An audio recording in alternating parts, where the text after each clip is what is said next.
નમસ્તે મિત્રો, ફાઇનાન્શિયલ મોટિવેટરના નવા એપિસોડમાં આપ સૌનું સ્વાગત છે. મિત્રો, હાલ જ ગવર્મેન્ટે નવું બજેટ રજૂ કર્યું અને એ બજેટમાં ઇન્સ્યોરન્સને લગતા ટેક્સ માટે થોડાક ચેન્જીસ કર્યા છે. તો આવો સમજીએ એ ચેન્જીસ શું છે. મિત્રો, ₹2.5 લાખથી વધુ વાર્ષિક પ્રીમિયમ ધરાવતા યુલિપ પર મ્યુચ્યુઅલ ફંડને સમકક્ષ જ ટેક્સ લાગશે. જી હા, બજેટ 2025-26માં યુનિટ લિંક ઇન્સ્યોરન્સ પોલિસી એટલે કે યુલિપના રિડમ્પશન અથવા તો મેચ્યોરિટી પર લાગુ પડતા ટેક્સ સંબંધિત મહત્વપૂર્ણ મુદ્દાઓને સ્પષ્ટ કરવામાં આવ્યા. એક વર્ષમાં ચૂકવવામાં આવેલું કુલ પ્રીમિયમ જો 2.5 લાખથી વધુ હોય તો નિયમોમાં ફેરફાર થયો છે.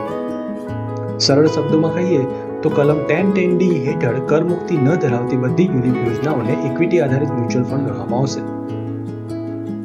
બજેટ મેમોરેન્ડમમાં જણાવ્યું છે કે આવકવેરા કાયદાની કલમ 1010D હેઠળ મુક્તિ ન મળેલી યુલિપ યોજનાઓને ઇક્વિટી આધારિત ભંડોળના ક્ષેત્રમાં સમાવવામાં આવશે. એટલે કે બજેટ એ સ્પષ્ટ કરે છે કે કલમ 1010D હેઠળ મુક્તિ માટે પાત્ર ન હોય તેવી યુલિપ યોજનાઓને મૂડી સંપત્તિ તરીકે ગણવામાં આવશે. ઇક્વિટી આધારિત ફંડોની જેમ તેના પર પણ ટેક્સના નિયમો લાગુ પડશે. એટલે કે રિડમ્પશન પર અથવા તો મેચ્યોરિટી પર મળેલા નફાને કેપિટલ ગેઇન તરીકે ગણવામાં આવશે. મિત્રો, 1010D હેઠળ મુક્તિ પામેલી યુલિપ યોજનાઓ એટલે કે જેનું વાર્ષિક પ્રીમિયમ 2.5 લાખથી વધારે હોય અથવા તો જેનું સમ એશ્યોર્ડ તેના પ્રીમિયમના 10 ટાઈમ્સ કરતાં ઓછું હોય. આ નવો ટેક્સ રૂલ 1 ફેબ્રુઆરી 2021 પછી લીધેલા યુલિપ પર લાગુ પડશે અને લાગુ ક્યારથી પડશે તો 1 એપ્રિલ 2026થી. મિત્રો, કોઈ પણ ઇન્સ્યોરન્સ પ્રોડક્ટ કે જે સેક્શન 1010D ની કન્ડિશન મીટ નહીં કરે તેના પર ટેક્સ કેવી રીતે લાગશે એ આપણે જોઈએ.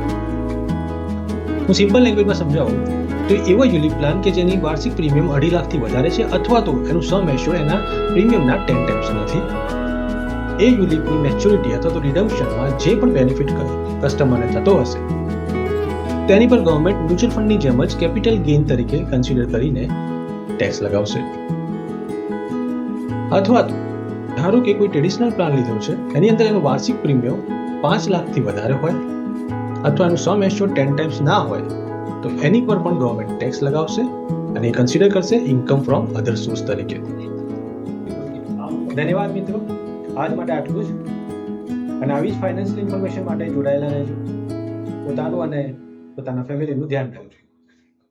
Thank you.